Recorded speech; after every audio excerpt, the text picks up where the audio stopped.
Hello guys, it's your favorite teacher, Godson, and you know what it is. This is Wits now. Learning made easy.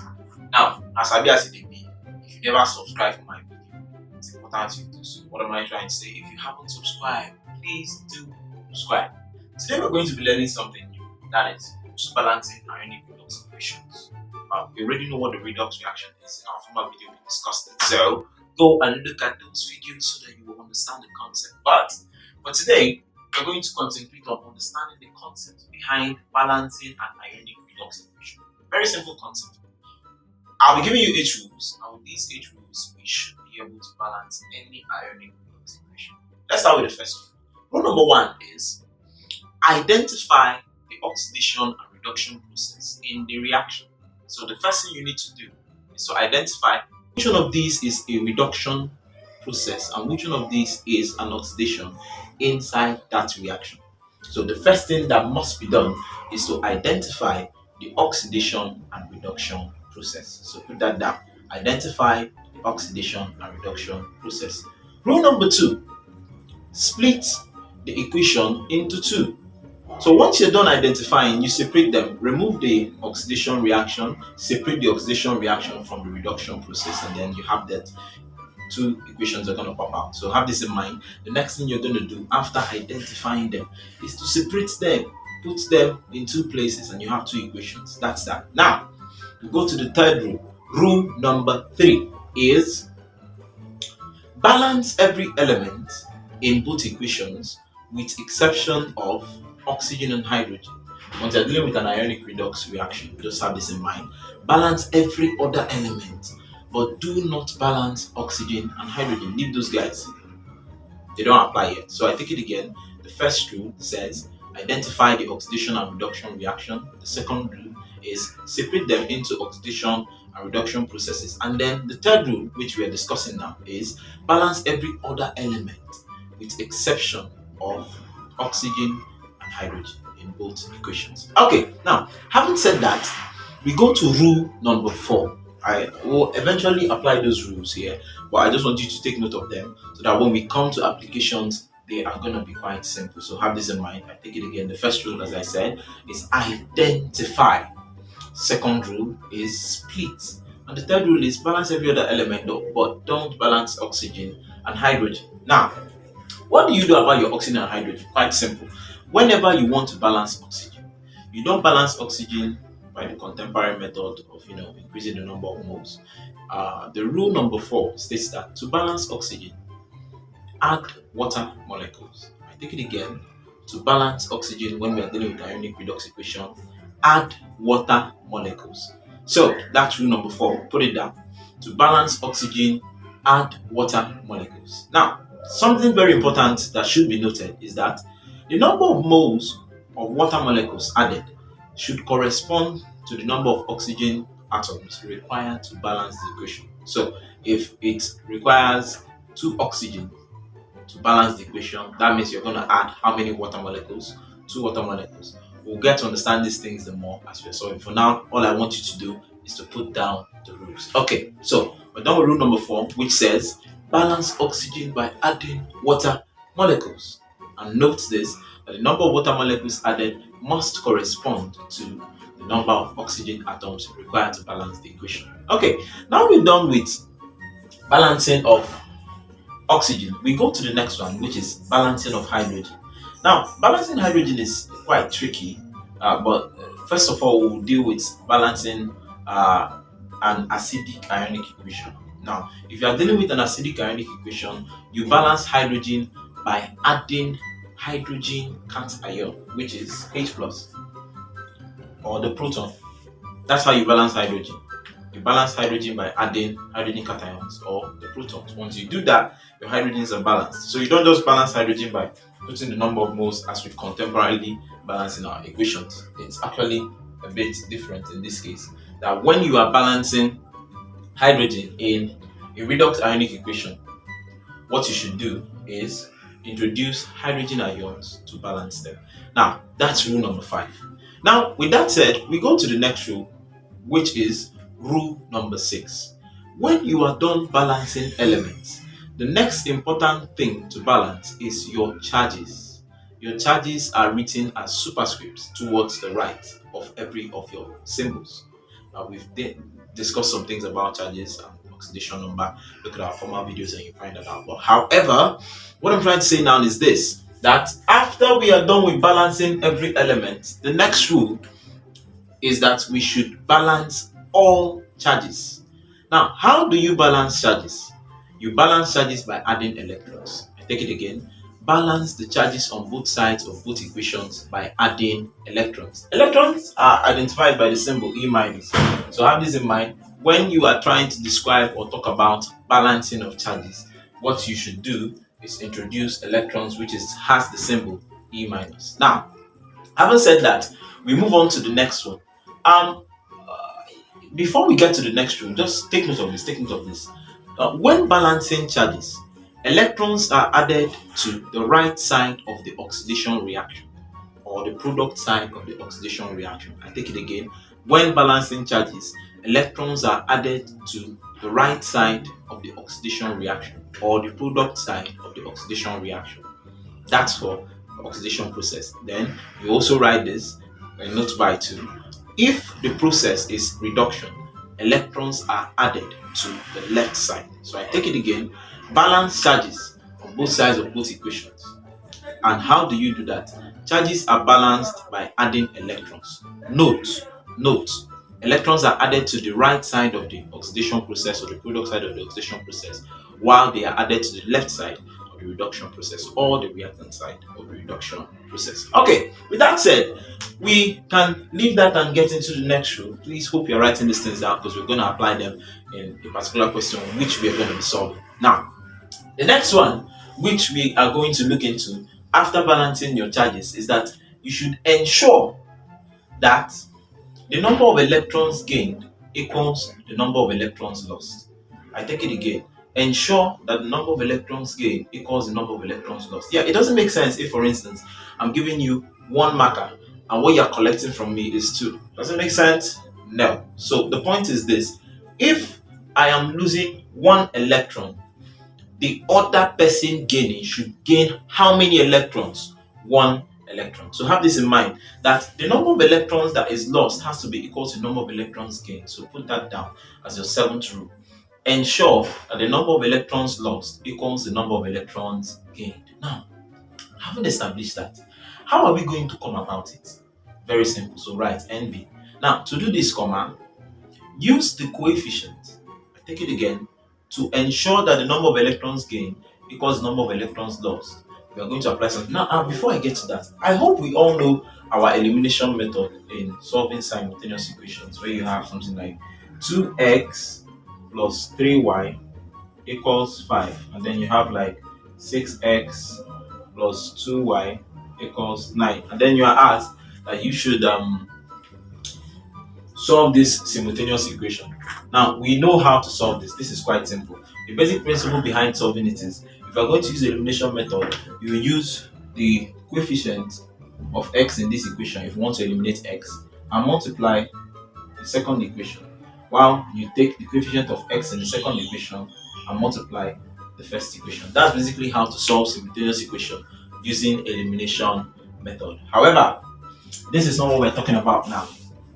The processes are actually analogous to what we'll be doing, so pay attention. Now, I go back to what I was saying. We said that the 7th rule is that you should ensure that the number of electrons lost equals the number of electrons gained. How are we going to do this? So you write, to do this, use the coefficient of electrons in the oxidation reaction to multiply the reduction process. I take it again. Use the coefficient of electrons in the reduction reaction to multiply the oxidation reaction, and vice versa. That is to say, and use the coefficient of electrons in the oxidation process to multiply the reduction reaction. Take it again. If you are going to ensure that the number of electrons gained equals the number of electrons lost, use the coefficient of electrons in the reduction to multiply the oxidation, and use that of the oxidation to multiply the reduction. Once you do this, you would have the same number of electrons lost and gained.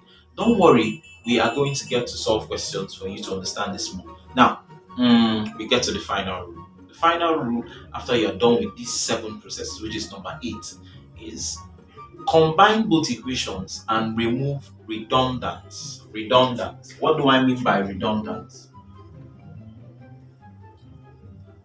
When you say something is a redundant, it means it is a reoccurring species, something that comes up and comes up again. So you combine them and then you remove redundant. For instance, you could have hydrogen on the reactant side and hydrogen on the product side. They are redundant, so you remove them. With that said, we are going to solve a particular question to help us understand this. So go through your 8 rules and we are going to be looking at those rules as we're going to be solving this question. So the question to solve is here.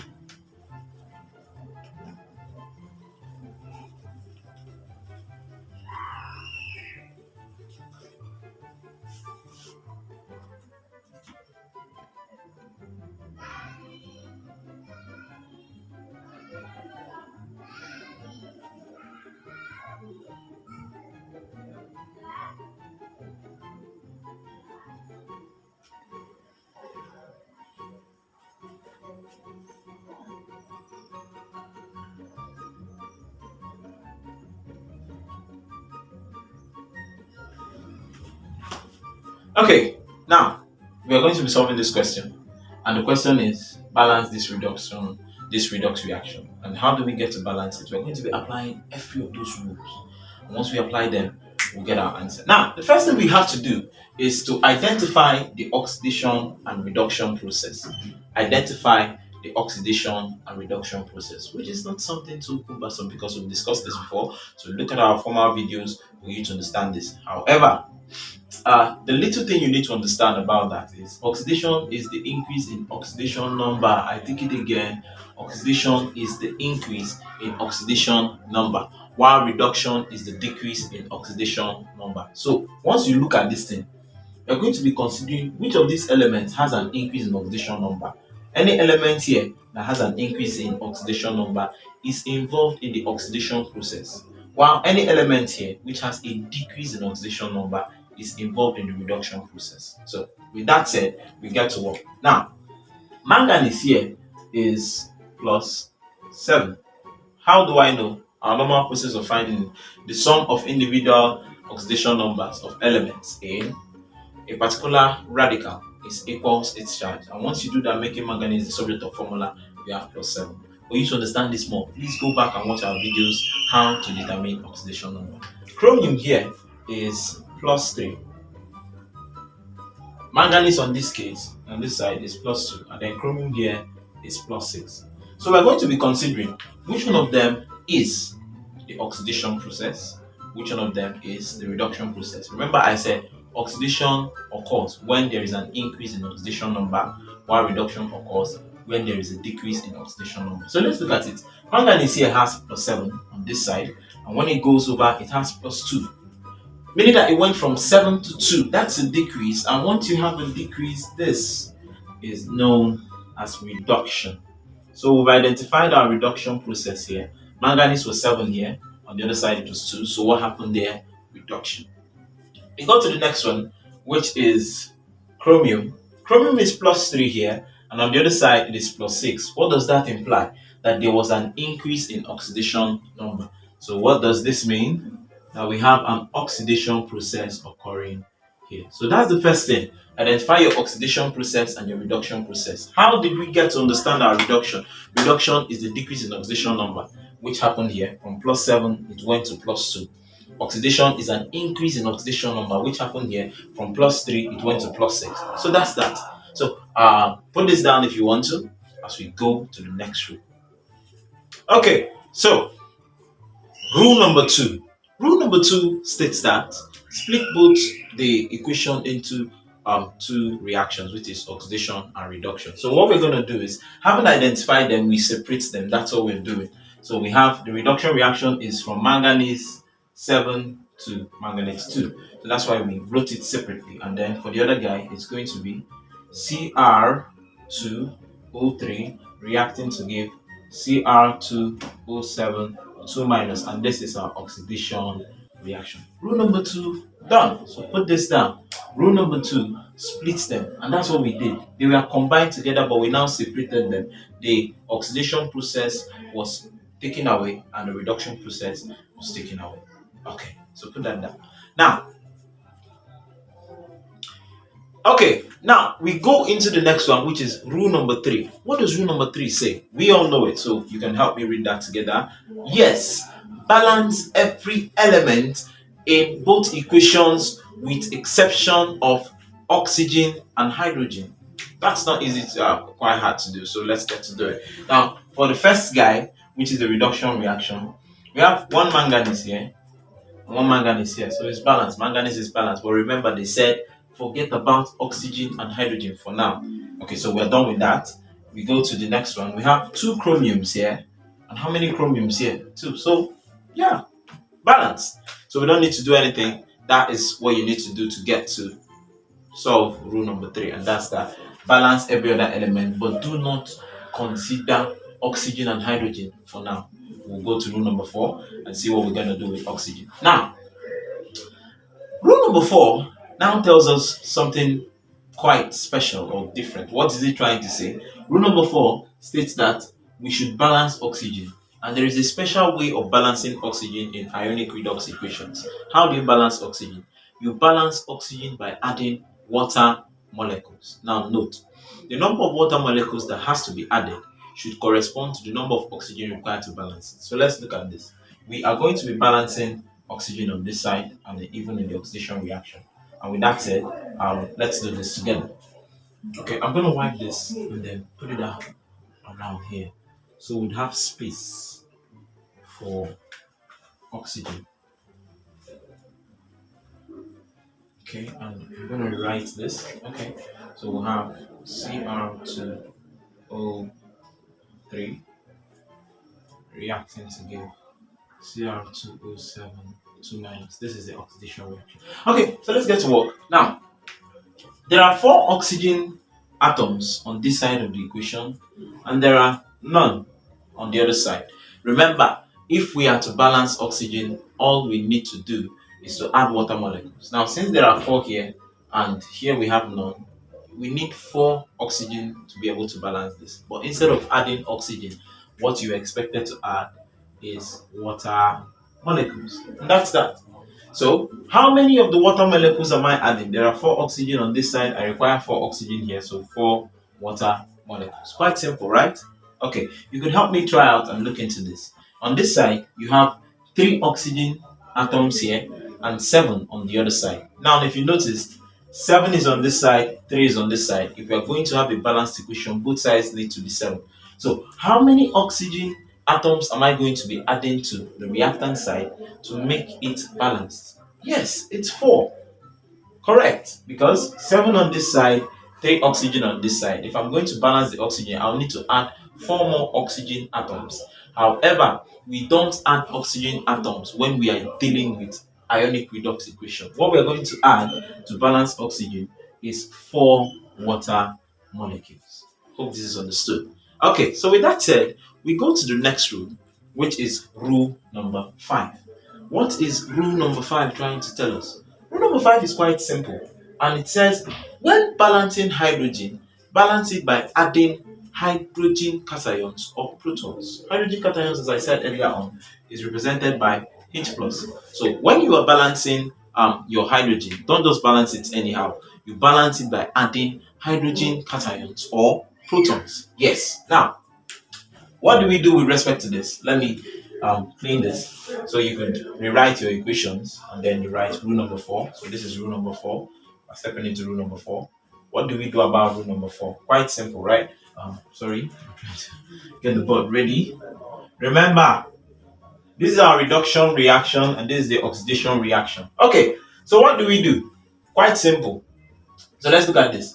Manganese, MnO4 minus reacting to give. So on this side we don't have any hydrogen, but on the product side we have 4 times 2, 8 hydrogen atoms. Now remember, when you are balancing hydrogen, you don't balance hydrogen by adding hydrogen atoms, hydrogen molecules. You balance hydrogen by adding hydrogen cations or protons. So let's get to work. Since we have 4 times 2, 8 hydrogen atoms on the product side and none here, it requires 8 more to balance it. So what do? We add 8 hydrogen cations. Quite simple. And that's that.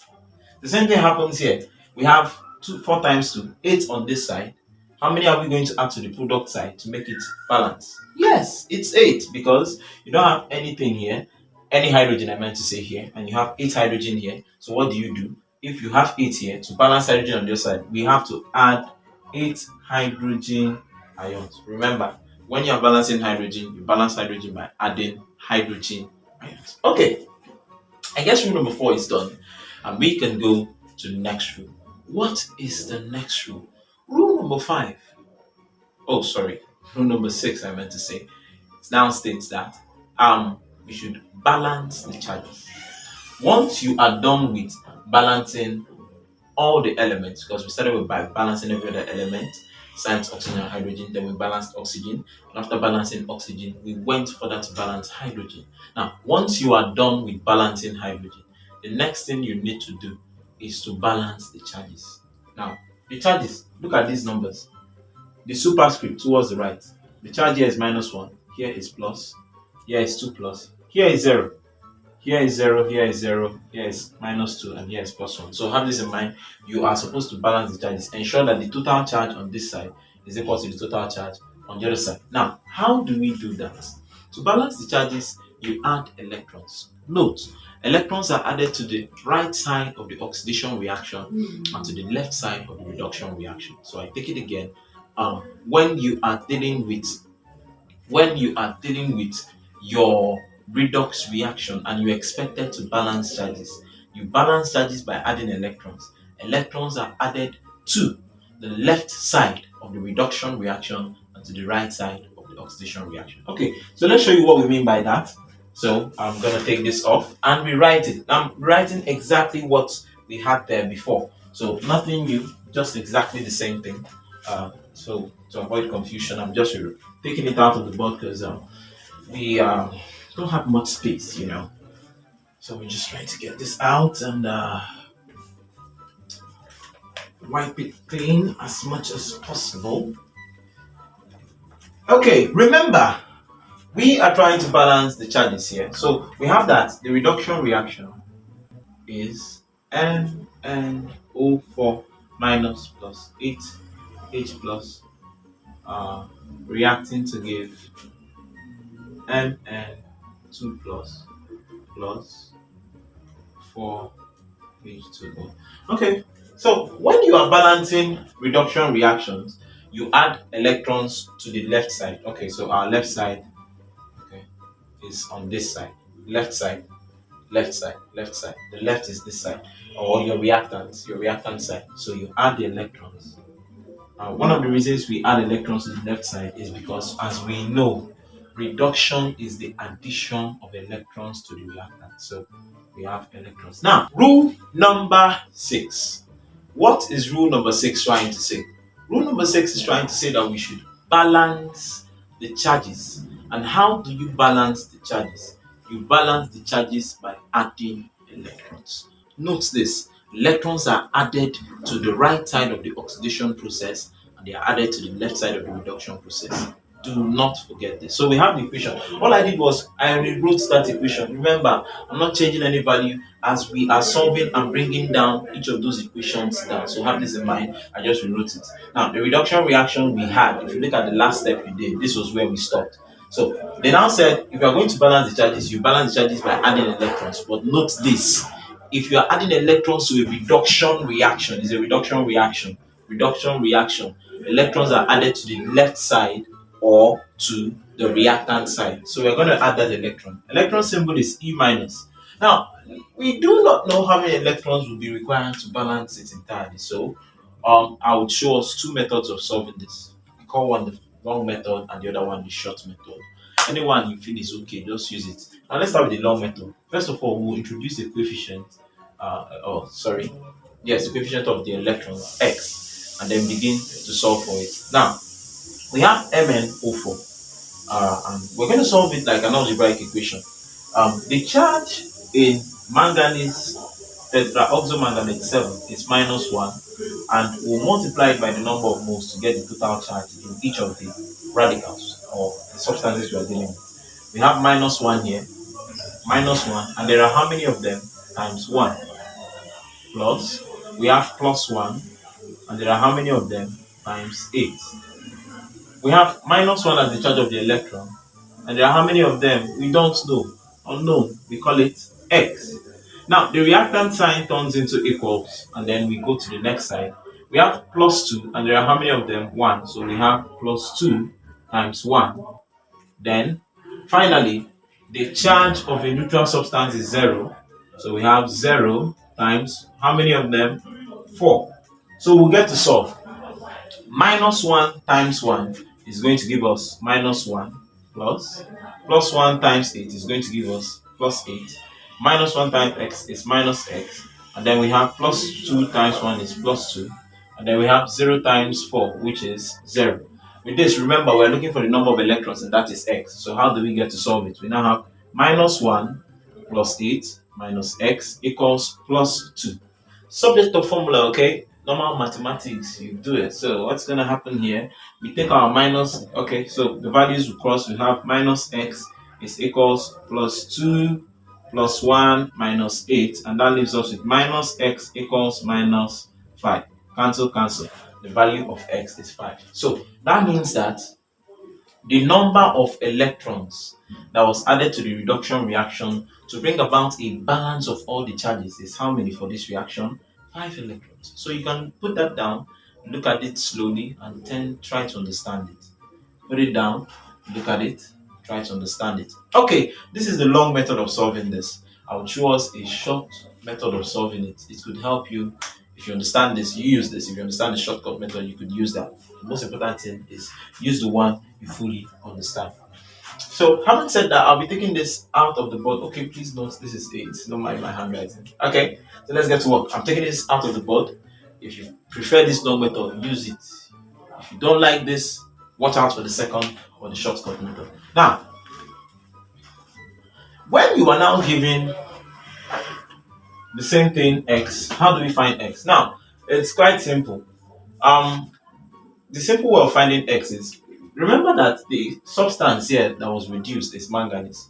So we are going to find the oxidation number of manganese here and find that of manganese on this side, and then do a difference. Once you do the difference of the two oxidation numbers, you get your answer. Now note this. If you are dealing with a reduction reaction and you want to use the shortcut method to find the number of electrons, you use the oxidation number of manganese or whatever substance on the reactant side to subtract the oxidation number of that substance on the product side. What do I mean? Shortcut method.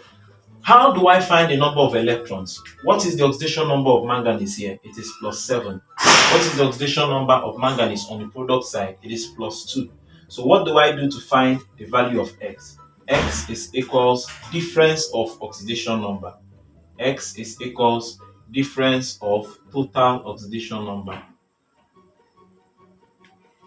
So with that said, we now have that x in this case is going to be 7 minus 2, and that is 5. So if you prefer this method, just use it. Find the oxidation number of manganese here, the total oxidation numbers of manganese in the reactant side, add everybody together. We only have one manganese here, and the oxidation number of that manganese here is +7.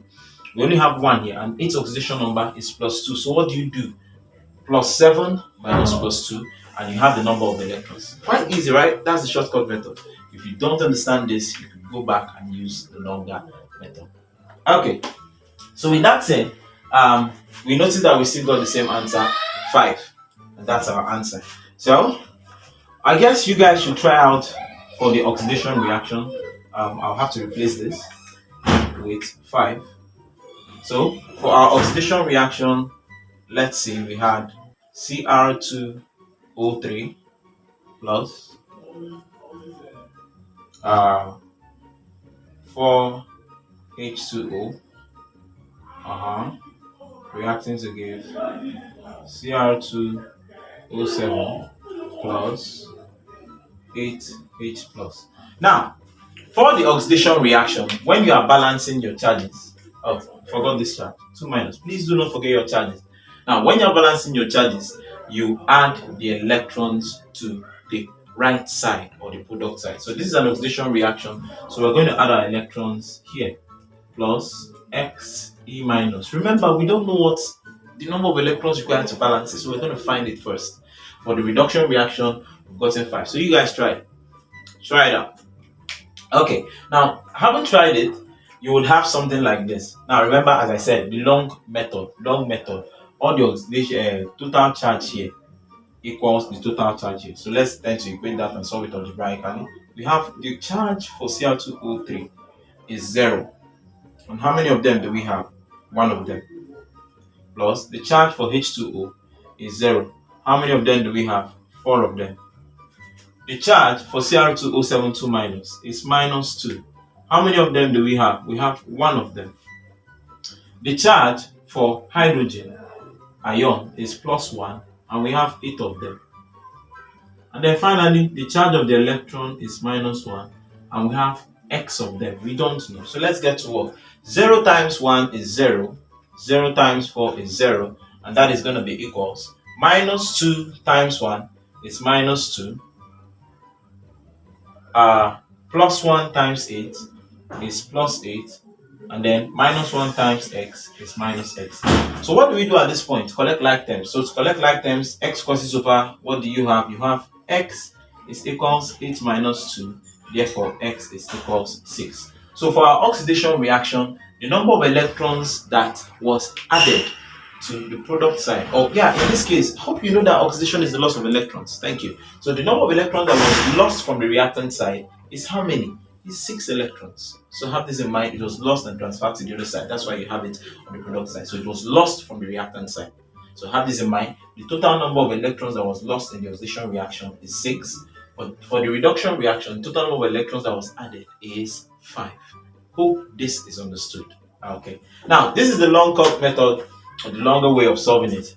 Remember, I have a shortcut method, and we're going to look into that right now. So, if we are to solve this particular oxidation process using the shorter method of solving it, I told you that how to solve it is simply the difference in the total oxidation number. And once you have the difference in the total oxidation number, you have gotten your number of electrons. Now, however, take note of this. Take note of this right now. If you are dealing with a reduction reaction, the oxidation number of the reactant subtracts the total oxidation number of the product. But when you are dealing with an oxidation reaction, if you're dealing with a reduction reaction, if you're dealing with a reduction reaction, the total oxidation numbers of the reactants of the substance would minus the total oxidation number of the reactants of the product. That is reactant minus product. But in the case of oxidation number, it is product minus reactant. I take it again. When you are dealing with oxidation reaction, product minus reactant. That is when you're using the shortcut method. But if it is reduction reaction, reactant minus product. Okay, so let's get to work. What do we have here? We have the oxidation number of chromium here is plus 3. But then notice, how many chromiums do you have here? You have 2 of them, so you multiply it by 2. That is 2. So you have this as plus 6. That is the total oxidation number on the reactant side. You go to the product side. Chromium in this case is plus 6.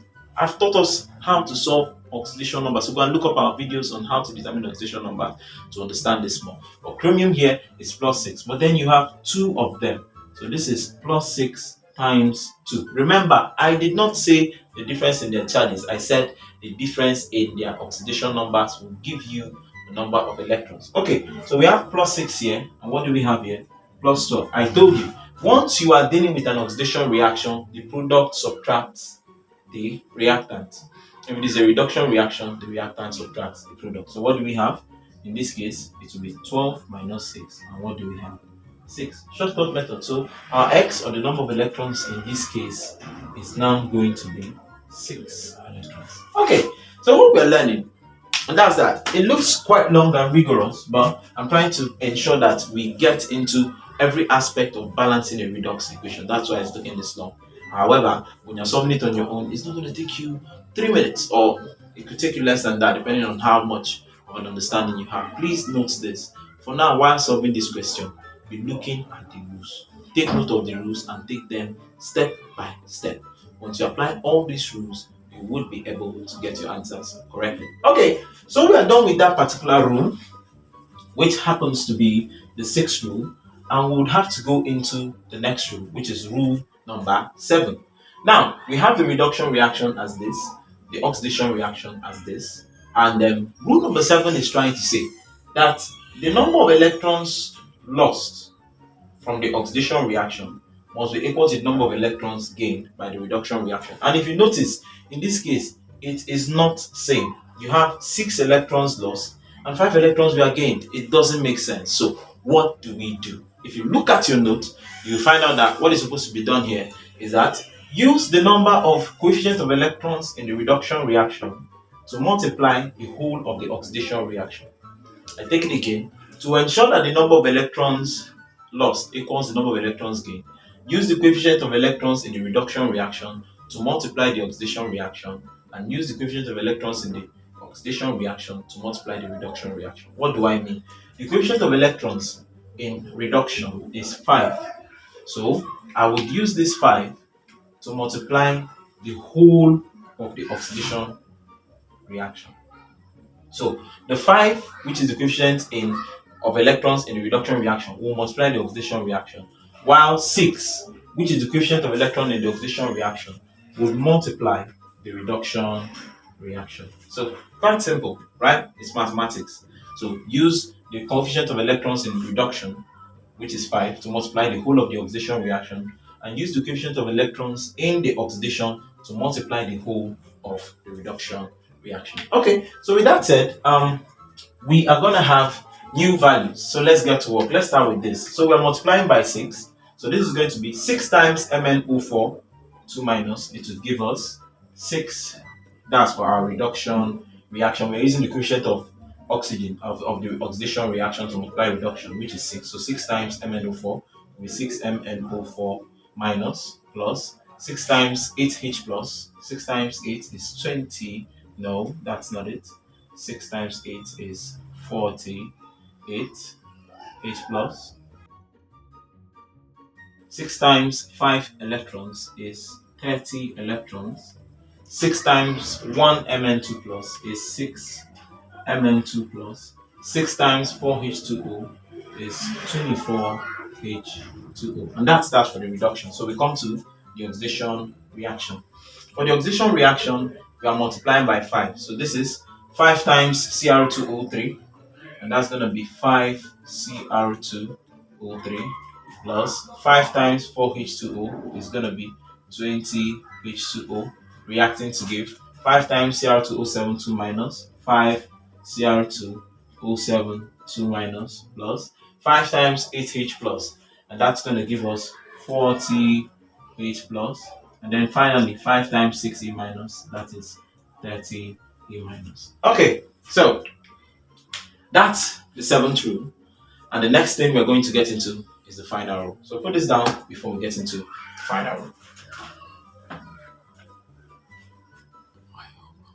So having understood the 7th rule, as we said, this is what we got. We use the coefficient of the electrons in the oxidation reaction to multiply the whole of the reduction reaction, and use the coefficient of electrons in the reduction reaction to multiply the whole of the oxidation reaction, and finally this was the values.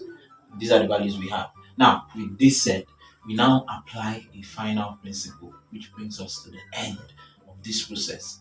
Combine the two equations and you remove redundants. As we said, redundants are reoccurring species, things that, or elements or substances that occur on the reactant side that also occur on the product side. So we're going to be doing a combination here. And how do you combine? All the reactants are put together, all the products are put together. So we'll get to that. So with that said, if we are to combine, we're going to have the reaction to look 6MnO4 minus, I'm doing the combination from here, plus 48 H plus 30 E minus. Now we have other reactants. And what are the other reactants? Since we are done with the reactants of reduction reaction, we go to the reactant of the oxidation reaction, which is plus 5Cr2O3 plus another reactant 20H2O.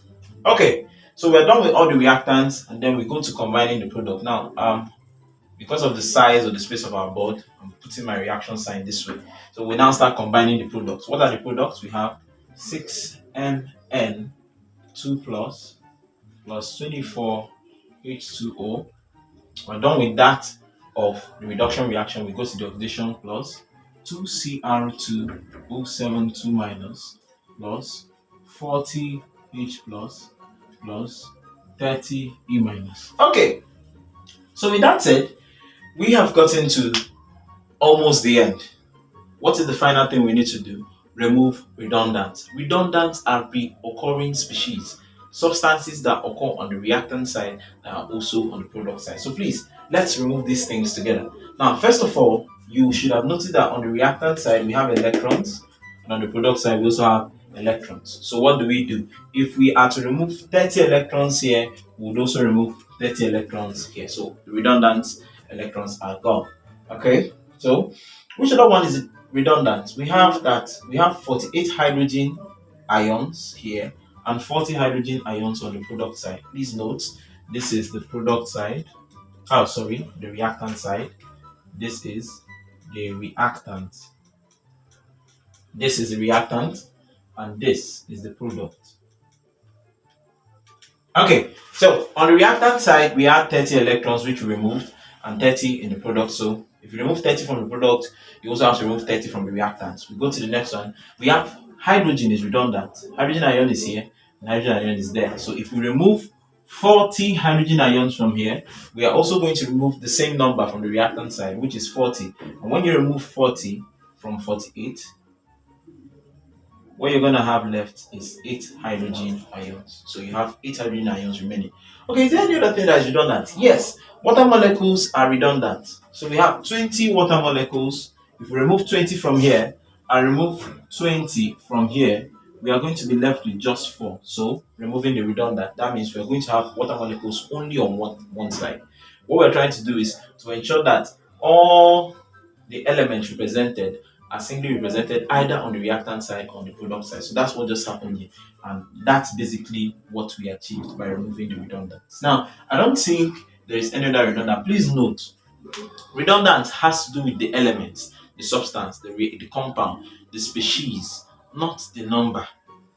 So we are looking at redundants. Don't go and say you have 6MnO4 minus and 6Mn2 plus. They are not redundant because they are not the same substances. The number of moles are the same, but that does not make them redundant. Redundants are same species that occur on both reactants and product side. So if you remove a particular number from the reactant side, you remove that same number from the product side. Okay, so that's what we've been doing, and we've gotten to this particular point. Then we are going to write the final equation.